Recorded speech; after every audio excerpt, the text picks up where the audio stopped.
This line is now on hold.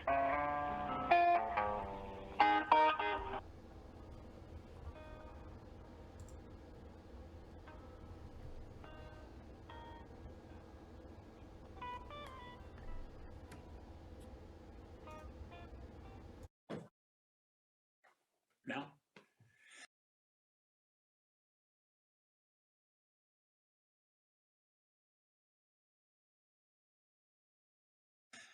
Yeah, hi.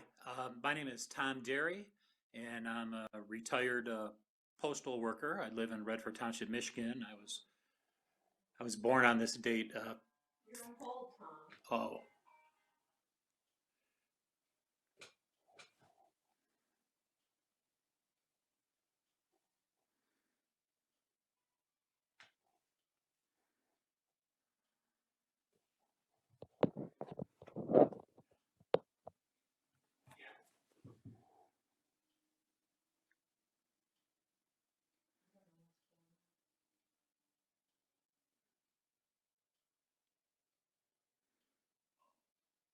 Oh, you're on live. It says live, Tom. oh, hi, Kelly. Yeah, my name is Tom Derry, and I'm a retired postal worker. I live in Redford Township, Michigan. I was born on this date 57 years ago. I'm going to talk a bit about our volunteer grounds crew here in Detroit. We started out by renovating the site of historic Tiger Stadium in 2010, and since then we've moved on to Hamtramck Stadium, the home of the Negro League Detroit Stars in the 1930s. So it, I heard in early May of 2010, when the Tiger broadcaster Ernie Harwell passed away, I heard that some people were down there playing catch on the field. That was their way to remember Ernie. They didn't want to pay their respects at Comerica Park. They decided instead to play catch at the field. And I thought that was pretty cool, and I didn't know there was access to the field because I know it had been fenced off after the last part of Tiger Stadium was torn down in the fall of 2009. So I went out there on Mother's Day 2010 with some friends to play catch, hit the ball, and I wasn't that excited when I went out there because I saw how tall the grass was and there was garbage everywhere. And I figured, well, I got a riding mower and I could cut the grass and maybe my friends would want to help out. So I went home and I called up my friends and we organized a cleanup and we came back 2 days later. I believe that was May the 12th of 2010. And so we started cutting the grass and fixing up the field, and an official from the city of Detroit came by, and he wasn't happy we were there, and he said that we are trespassing. We didn't have permission to be there, and soon the police came out, but they left us alone, and we just continued on our way. But the city wasn't happy we were there, and they continued to send the police out there to chase us away. And here's one image of when the police came out on the field. I don't know if you can see that, but it happened quite a few times that first year we were out at the ball field. Um, but we did a good job of restoring the field. And while we were working on the field itself, these giant weeds took off all around the perimeter of the ball field. And they were enormous weeds. They were 6 to 8 feet tall. And I have an image here showing our grounds crew member Dave Mesray and all the weeds that tower over him. They're like giant redwood trees. And it took 10 weeks to cut them down. We rented a brush hog for 10 straight weeks. We finally knocked that down. That was probably the most difficult thing that we did during all of our years at the field. Now, we didn't know how long we were going to be there for. We didn't know if we were going to be there for a week or a month. Turned out we were there for 6 years. So we actually did a pretty good job of fixing up the field. We're not trained groundskeepers. We learned on our own, and we didn't have any kind of watering system. We relied on Mother Nature, but we got the field in pretty good shape. And here's another image of one of our workers, Tim, working on the field. And we had a groundskeeper come over who worked at Comerica Park, and he told us that our dirt infield looked professional. So we had it looking really good. We had a really dedicated crew, and we worked really hard. And eventually, it became a tourist attraction. We had people coming from all around the country All day long, we see these license plates from all over the USA pull up on Michigan Avenue there to come out to the ball field, to come out on the field where all the greats played. And, I believe 60,000 people a year go to Dyersville, Iowa, to the Field of Dreams. So we had a real Field of Dreams where Shoeless Joe Jackson really did play. So we had something really special there. We had Little League games at the ball field. We had high school teams that played there. We had many vintage baseball games from many of the vintage ball clubs from around Michigan and out of state as well. And here's one image of, just one image of one of the many vintage games that we had. And a lot of the former Tigers would come out to the field. There were several of them that came out, and one of them that really loved our group was former Tiger catcher, utility man, all around great player, John Walkenfuss. He could catch, he could play first base, third base, outfield. And so he drove from his home in Delaware just to come to play baseball with us on the field. And our group was waiting for him when he arrived. And he had a great time, and he put on his catcher's gear, and he could still stroke the ball. Here he is here with our one of our grounds crew members, baseline Bob Blanchard. So John Walkenfuss was a good friend of our grounds crew. He wasn't the only one. I just have a picture of just a few who came out. Here's 1984 world champions Lou Whitaker and Dave Rosema. And they came out to the field. Rosema actually came out a few different times. And they loved what we did, and they thought it was wonderful. They were able to come back on the field. That was so special to them. And 1968 champ, Mickey Wolich, a World Series hero from '68, won 3 games. He came out to watch his grandson play in a Little League game, one of the many Little League games that we hosted at the ball field. And one of my first memories of going to a game at Tiger Stadium as a kid was sitting behind left field, right behind the left field fence, and right in front of me was Willie Horton playing left field with his number 23, and he also came out to the field. I snapped this picture of Willie Horton at the ball field a few years back. So it became sacred ground to many people. We witnessed on dozens of occasions people scattering the ashes of their loved ones there, and and we saw it so many times that we were there. There's no doubt in my mind, probably a couple hundred people had their ashes scattered during the 6 years we were at the ball field. It was a pretty special place. I know of 6 different couples who got married at the ball field, and I was fortunate enough to be one of them. And this was taken on my wedding day when I married my wife Sarah back 2014. And the vintage baseball community was just amazing. They were there that day. There were dozens of them that came out.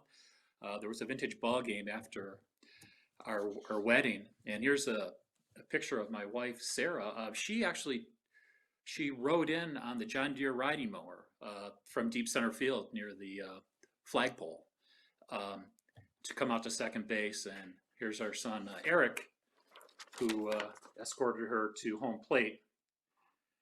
And the vintage ball players were there, and they were there. We walked around all the bases, and they were all around the ball field holding up their bats as we walked around. So the vintage ball players have been amazing. I've gotten to know so many of them, and they're just the nicest people. So eventually, the city decided to give the land to a group called Detroit PAL, the Police Athletic League, and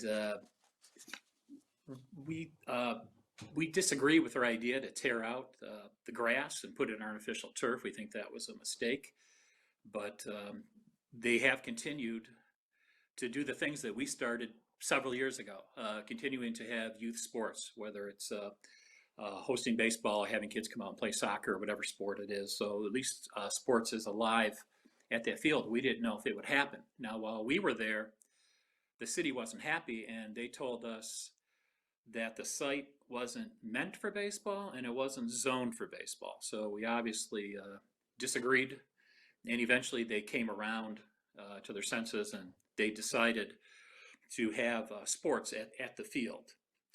There were plans previously that were like they wanted to put some buildings on the site to house parades for the Thanksgiving Day parade, or to house floats for the parade. And the city had hoped that a big box store would come in there, and that never happened. And so maybe they thought that while we were there, we were scaring off a potential developer who may want to develop the site. But that never happened. There never was a big store that was interested in that location. So after 6 great years there, and all the work we did, and all the wonderful games and good times we had there, the land was being handed over to Detroit Pal, and at that time we weren't sure what we were going to do. And one of the people who followed us at Maven Field, as we called it, was Tom Nichai, and he was the superintendent of the Hamtramck public schools, and he loved what we did there. And him and his wife Linda, they followed us, and they would come to the ball field. And at that time, there were plans to restore historic Hamtramck Stadium, the home of the Detroit Stars in the 1930s, so the Negro National League. And Tom thought we'd be a good fit, and I thought we would as well. And so he arranged a meeting, and I met with Kathy Anger, the city manager of Hamtramck, and she was excited to have us join them. And so that way we got to continue our grounds crew. So we're still fixing up a historic baseball diamond and doing something positive to help the community. And we're able to keep our grounds crew together. So that was pretty cool, because I met the greatest people from our efforts there at the field. Now, the Detroit Stars, before they played at Hamtramck Stadium, they played at Mack Park on the east side of Detroit, at Mack and Fairview Street.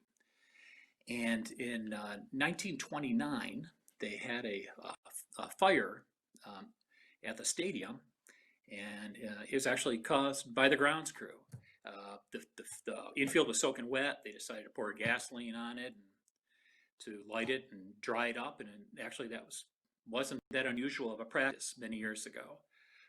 But the fire got out of control. It spread to the grandstand, and the grandstand burned down. We have a picture here showing Mack Park after the fire in 1929.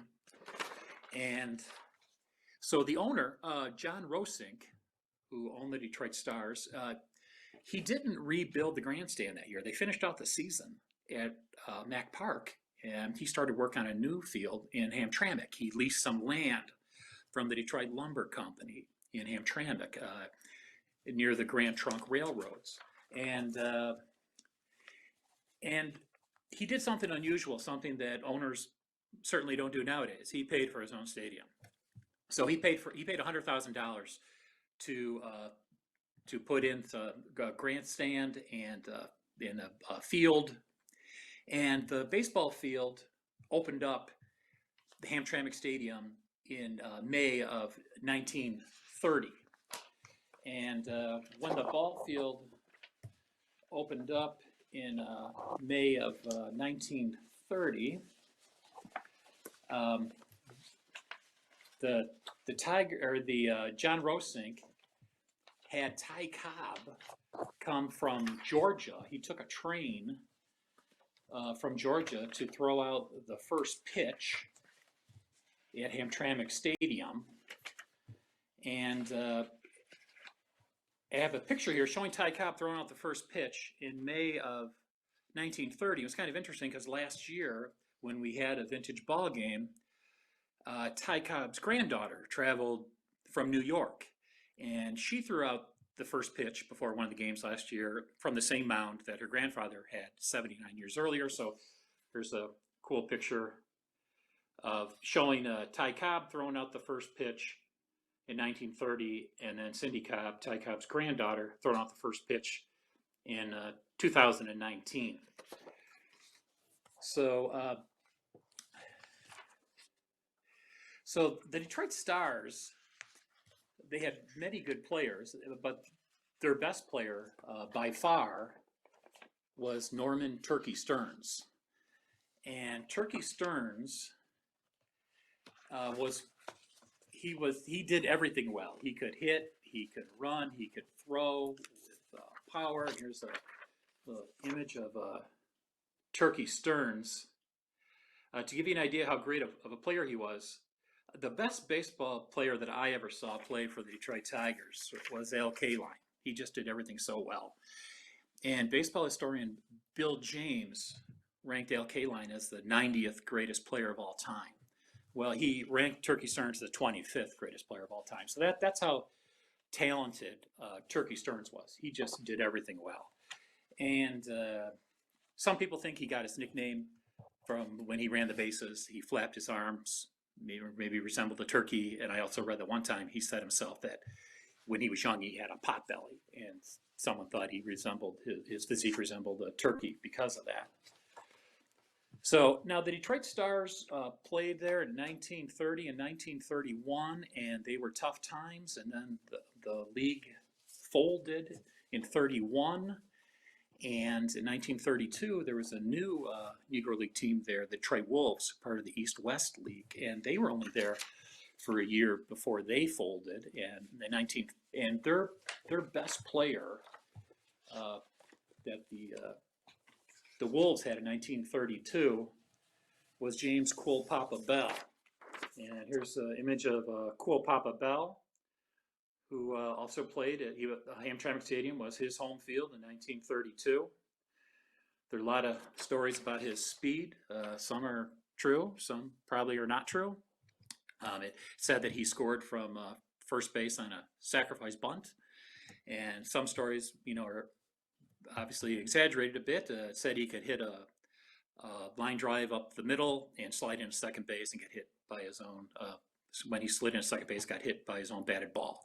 And then Hall of Fame pitcher Satchel Paige liked to talk about how he roomed with Cool Papa Bell, and he was so fast that in the hotel room he would switch off the light switch and he could jump into bed and get under the covers before the room got dark. And there may be some truth to that, and that's only due to a faulty wiring system.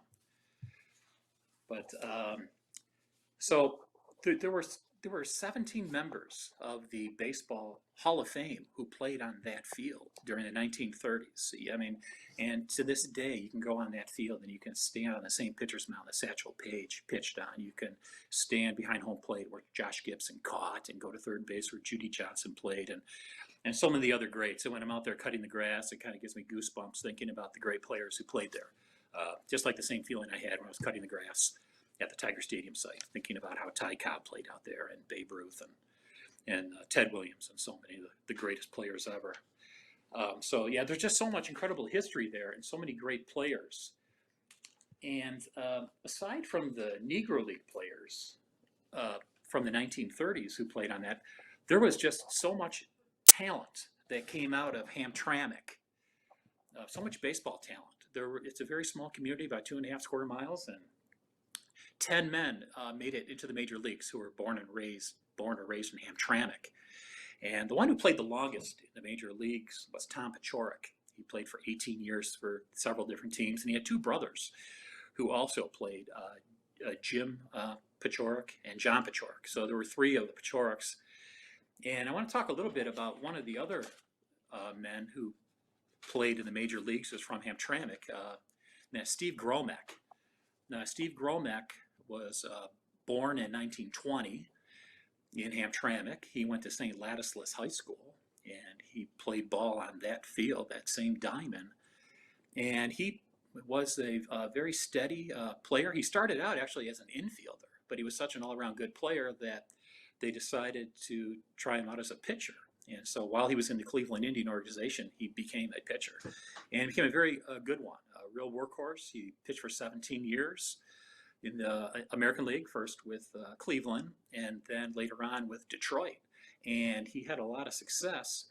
And in fact, in 1945, he was chosen for the All-Star game, which ended up being canceled due to travel restrictions because of World War II. He won 19 games that year, despite missing 2 weeks when he injured his knee as he scored the winning run in a game to beat the Detroit Tigers.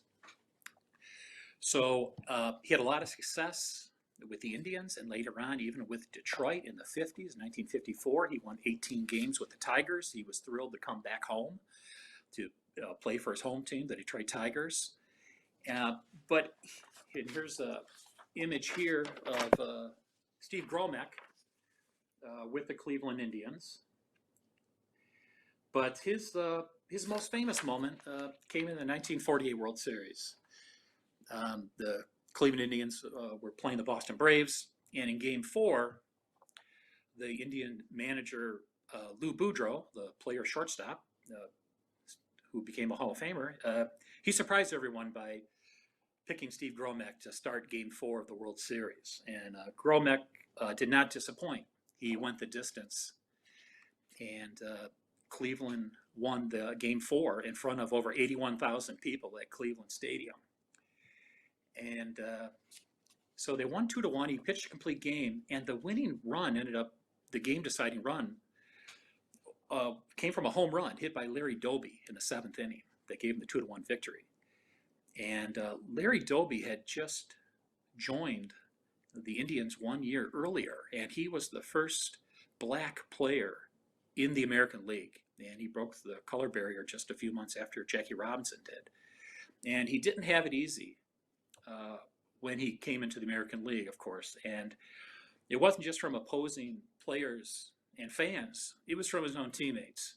When he first joined the club and he went to introduce himself, 4 of his own teammates refused to shake his hand, and 2 of them actually turned their backs to him. So he didn't have it very easy. And after that, a year later in the World Series, after that game where he hit the home run and Gromack went the distance for the victory, there was a famous picture taken by the Cleveland Plain Dealer that ran all over the country, showing Steve Gromack hugging Larry Doby. And this is the picture here. And it was described as a signature moment in the integration of Major League Baseball. And it made a big impact on Larry Doby. He was a 7-time All-Star. He led the American League in RBI, home runs. He eventually was elected to the Hall of Fame, but he always remembered that day and Hamtramck's Steve Gromack, who gave him a big hug. And when he gave his Hall of Fame speech, he said he remembered that picture in his Hall of Fame speech. He said, "There was a feeling from within the human side of 2 people, 1 black and 1 white, that made up for everything I went through. I would always relate back to that whenever I was insulted or rejected from hotels. I'd always think about that picture. It would take away all the negatives." And Larry Doby said that that picture actually meant more to him than hitting that home run that won the World Series game. So it's kind of interesting how someone like Steve Gromack from Hamtramck can play a part in the integration of baseball. And there were others who played from Hamtramck, and the one person who played on that ball field and went to Hamtramck High School and actually made the major leagues. He played in a handful of games with the Detroit Tigers in 1972 when they won the Eastern Division title. His name is Ike Blessed, and Ike is still a supporter. He loves our grounds crew. He comes out to the field, and I have a picture here showing him while he's playing with the Detroit Tigers, a picture of him posing at Tiger Stadium, and then a picture of him in the grandstand, a recent picture at Hamtramck Stadium in the grandstand. So there's Ike Blessed as a Tiger, and there he is in the grandstand. So there's just so much talent that came out of Hamtramck, so many great ball players. But if you go to Hamtramck today and you find one of these old timers and you ask them who the best ball player was they ever saw play there, they're not going to tell you Steve Gromack. They might not even tell you that the best was Turkey Stearns, although they probably never saw him play. They'll tell you it was a 12-year-old, a guy named Art Pinky Darris. And he led the Hamtramck Little League team to the Little League World Series in Williamsport, Pennsylvania, and led them to a victory. And he was so dominating. He was so much bigger than all the other players on his team. I'll show you. Here's a picture of Pinky Darris. And he's referred to as the greatest little leaguer there ever was.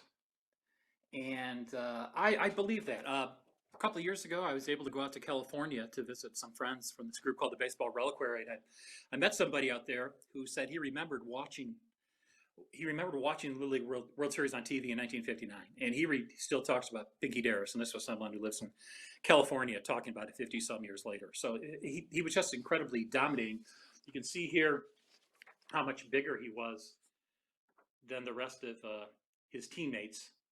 He just towered over everybody. And his stats that year were unbelievable. He started 18 games. He finished 18 games. 16 were shutouts, 10 were no-hitters. He struck out 298 batters. And there were only 26 players during the entire season that even put the ball in play. Everybody else he struck out. That's how dominating Pinky Darris was. And he continued to dominate even a couple of years later when he was 14 years old, and he was playing. He moved up to the Pony League, and I think one of his teammates then was Tom Paciorek, who later played in the major leagues. And Tom Paciorek talked about how at 12 years old he was bigger, taller, stronger than anybody else at that age. So he was dominating. He was signed. He was a bonus baby signed by the St. Louis Cardinals. They gave him an $80,000 signing bonus. They outbid the Detroit Tigers for his services. And he had some injuries while he was in the minor leagues. They converted him to third base. He spent 5 years in the minors. He never made it to the major leagues. In 1968, he was concerned about maybe being drafted into the U.S. Army, so he joined the U.S. Army Reserve, and that ended his baseball career. And then when he got out, he went into law enforcement, and he joined the city of Warren Police Department, where he served for 30 years before retiring. So there's just so many incredible talented ball players that came out of Hamtramck, whether it was the Negro Leagues, the players who went to high school there, who made the majors, or even Pinky Darris, and so many of the Little Leaguers there. They just had so much incredible talent there. So you can see an image here of White Hamtramck Stadium, a recent image, showing what it looks like now. It is a bit of a diamond in the rough. And the funds have been raised already. There was a patronicity fundraising campaign last year that if they had raised $50,000, they were going to get a matching grant, and they did raise that money. And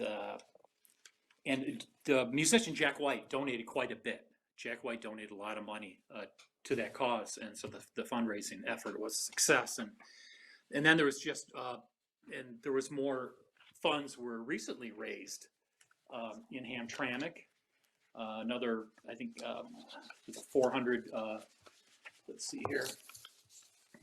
So $491,000 was awarded to historic Hamtramck Stadium to help rehabilitate the grandstand.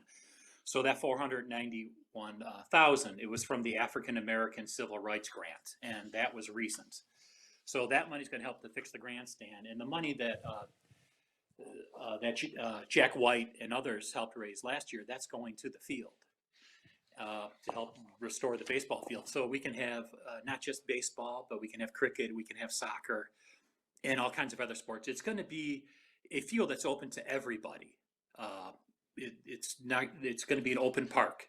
And our grounds crew, here's an image of us at Hamtramck Stadium, our grounds crew. And we're excited to be a part of it as the renovation moves forward. We'll have some more vintage ball games. Here's one that we had last year at Hamtramck Stadium. The vintage baseball players have been amazing, and we're excited about helping fix up the field for youth sports clinics. Here's a youth sports clinic from last year that Coach Mike Wilson was involved with, and he's now the president of the Friends of Historic Hamtramck Stadium. And our grounds crew, we're working with the Friends of Historic Hamtramck Stadium and the city of Hamtramck. So it's a little different situation than when we were at the Tiger Stadium site. When we saw something needed to be done, we just did it. It's a little different here, so we're working with these other groups, and we're excited to do that. And so here's the field, showing what it looks like now. And so we're excited about moving forward this year. Hopefully, we'll be able to have some games soon. I mean, who knows when things get back to normal? Maybe we won't have baseball this year. That's a possibility. I hope we do, but whatever we can do to help Hamtramck and to restore baseball history and help the community, we're excited to do that. And there was speaking of vintage ball players, there were like several of them that are working hard to put together a home team, a vintage baseball team just for Hamtramck, the Hamtramck Hussars. And the Hussars were the 16th to 18th century horseback soldiers of Poland. And so one of the members of the vintage baseball community, she goes by Stitches. She put together, here's their shield that she designed, and she even put together a nice little cap. So they're ready, and they're working on their uniforms. Look really cool, and we're excited about the future of Hamtramck and vintage baseball being a part of that. And so thank you for listening, and let's see if anyone has any questions.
All right.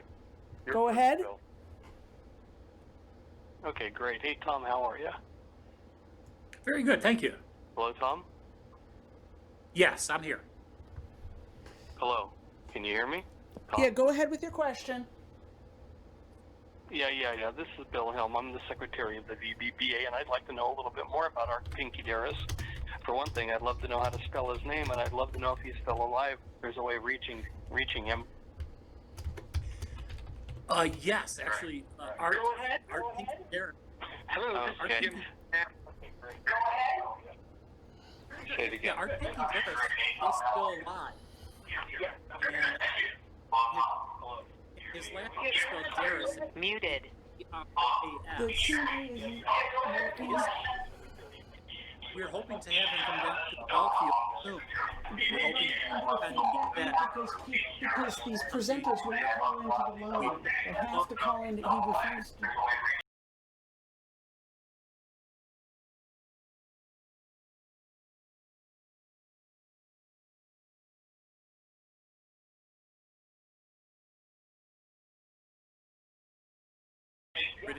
There ever was. We'd love to have Pinky Darris come down to the ball field. Looking into it. It does still come down